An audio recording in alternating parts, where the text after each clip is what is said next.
بسم اللہ الرحمن الرحیم۔ السلام علیکم ورحمۃ اللہ وبرکاتہ۔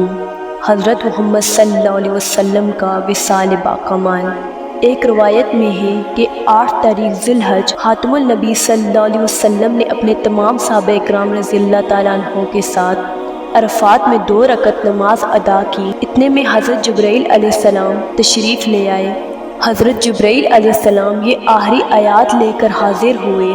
اس کا ترجمہ یہ ہے، یعنی آج کے دن کامل کیا میں نے دین تمہارا اور پوری کر دی تم پر اپنی نعمتیں، اور پھر میں راضی ہوں تمہارے دین اسلام سے۔ جب یہ آیات نازل ہوئی تو حضرت محمد صلی اللہ علیہ وسلم نے جان لیا کہ اب سفر آخرت میرا بالکل قریب آ چکا ہے۔ اسی واسطے آپ بعد فراغت حج بیت اللہ کے اپنے آبائی اجداد کے مقامات دیکھنے گئے اور پھر مدینہ کی طرف روانہ ہو کر آپ نے فرمایا شاید دوسرے سال مکہ معظمہ میں آنا نہ ہوگا۔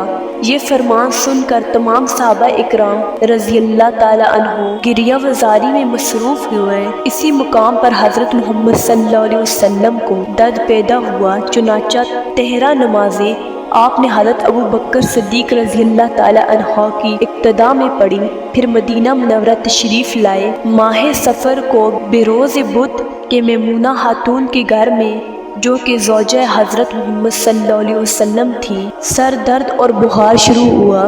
شدت مرض کی وجہ سے سب ازواج المطہرات تیمارداری کے واسطے وہاں آئی۔ پھر وہاں سے حضرت محمد صلی اللہ علیہ وسلم اہل بیت میں سے کسی کے کاندھے پر ہاتھ رکھ کر حضرت عائشہ صدیقہ رضی اللہ تعالیٰ عنہا کے حجرے میں تشریف لائے اور اپنا سر مبارک ان کی گود پر رکھ کر آپ نے آرام فرمایا۔ حضرت عائشہ صدیقہ رضی اللہ تعالیٰ عنہا نے کہا یا رسول اللہ، بدن مبارک آپ کا بہت گرم ہے۔ آپ نے فرمایا اے عائشہ، تم سے مفارقت کا دن بالکل قریب آ گیا ہے۔ یہ سن کر حضرت عائشہ صدیقہ رضی اللہ تعالیٰ عنہا نے ایک آہ بھری۔ آپ نے فرمایا کہ اے عائشہ، تم صبر کرو اور شکر کرو، کیونکہ موت کا شربت ہر ایک کو چکھنا ہے۔ دوسرے دن حضرت بلال نے اذان سن کر چند صحابہ اکرام رضی اللہ تعالیٰ عنہا کے مونڈوں پر ہاتھ رکھ کر مسجد میں بوقت نماز پہنچ کر فرمایا۔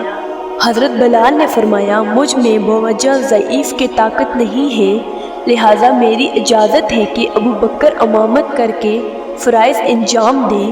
یہ فرمان سن کر تمام صحابہ اکرام رضی اللہ تعالیٰ عنہ کی آنکھوں میں آنسو بھر آئے، اور حضرت ابو بکر صدیق نے آپ صلی اللہ علیہ وسلم کے فرمان سے امامت کروائی۔ آپ نے ان کی اقتداء میں نماز ادا کی اور پھر آپ نے چند امور کی وصیت فرمائی۔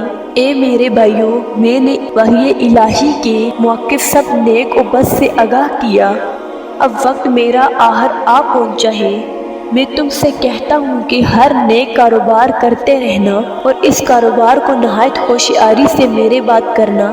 تمام صحابہ اکرام رضی اللہ تعالیٰ عنہ میں یہ گریہ وزاری شروع ہوئی، اور حضرت ابوبکر صدیق رضی اللہ تعالیٰ عنہ نے دست وابستہ ہو کر عرض کیا یا رسول اللہ صلی اللہ علیہ وسلم، آج کی رات ایک خواب میں نے دیکھا۔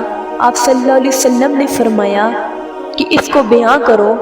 انہوں نے کہا کہ یہ دیکھا کہ چادر عائشہ کے سر سے اڑ گئی ہے۔ حضرت محمد صلی اللہ علیہ وسلم نے فرمایا تعبیر اس خواب کی اس کی بیوی ہونے کو ظاہر کرتی ہے۔ اس کے پیچھے حضرت عمر فاروق نے کہا یا رسول اللہ صلی اللہ علیہ وسلم، میں نے یہ خواب دیکھا ہے کہ عدل میرا ٹوٹ گیا ہے۔ حضرت محمد صلی اللہ علیہ وسلم نے فرمایا اس کی تعبیر یہ ہوتی ہے کہ وہ عدل میں ہو۔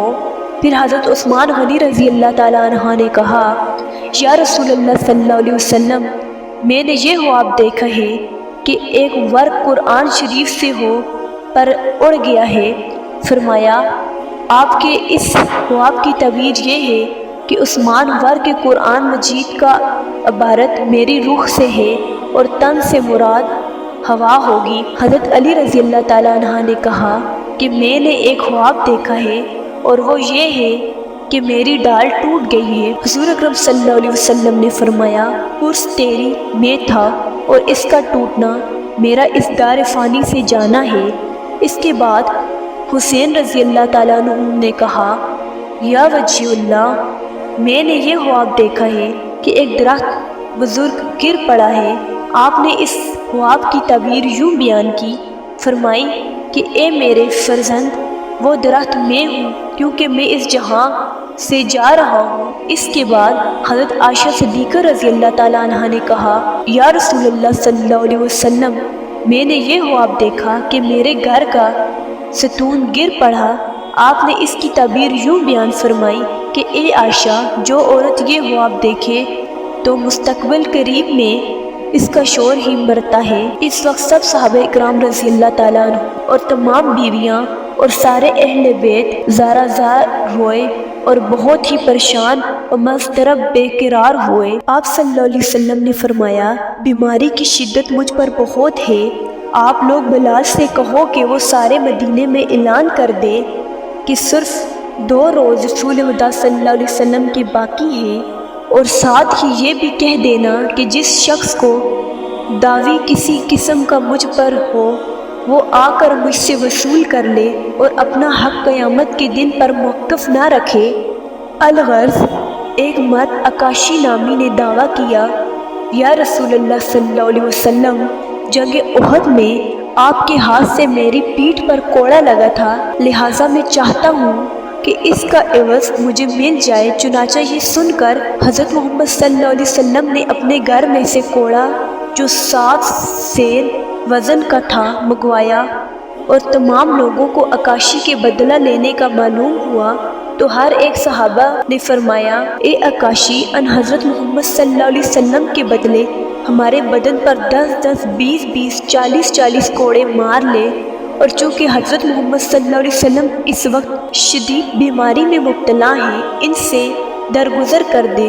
لیکن وہ کسی طرح سے راضی نہ ہوا۔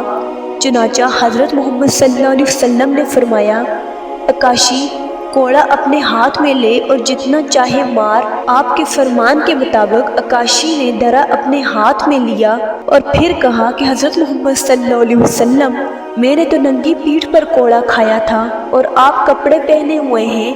پیغمبر خدا صلی اللہ علیہ وسلم نے اپنا پہرن اتار دیا اور موجودہ حاضرین اس وقت زارو قطار روتے تھے اور اپنی جان سے کہتے تھے، عکاشی، تو نے آخر بات ہم سب کی نہیں مانی۔ چنانچہ عکاشی پشت مبارک کے قریب آ کھڑا ہوا اور پھر اس نے مہر نبوت اپنی آنکھوں سے زیارت کی۔ فوراً اس نے بوسہ دیا اور اپنی آنکھوں سے لگایا اور پھر کوڑا ہاتھ سے پھینک کر آپ کے قدم مبارک پر گرا اور کہنے لگا، حضرت محمد صلی اللہ علیہ وسلم، مجھ کمینے کو کیا طاقت ہے کہ آپ کے غلاموں کی پشت تک بھی کوڑا لے جا سکوں؟ میں کمینہ نالائق آپ کی درسگاہ کا ہوں۔ میری پیٹھ پر جس روز تازیانہ لگا تھا میں نے اسی روز بخش دیا تھا۔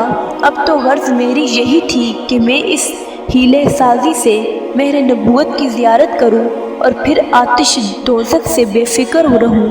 حضور صلی اللہ علیہ وسلم نے فرمایا، اے عکاشی، زہر نصیب تیرے کہ دوزخ کی آگ تجھ پر حرام ہو گئی۔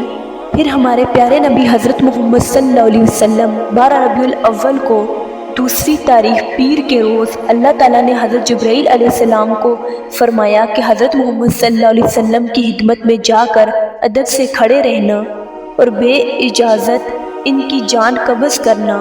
چنانچہ ملک الموت نے عربی کی صورت میں حضرت محمد صلی اللہ علیہ وسلم کے دروازے پر آواز دی کہ میں اندر آنے کے واسطے حکم چاہتا ہوں۔ اگرچہ ادب سے آواز آہستہ تھی تو بھی سب مکان گونج گئے۔ اس وقت حضرت فاطمہ رضی اللہ تعالی عنہا نے کہا، اے عربی، اس وقت حضرت محمد صلی اللہ علیہ وسلم بے ہوش ہیں اور تکلیف سے بے چین ہیں، لیکن اس نے نہ سنا اور وہ بار بار پکارتا رہا۔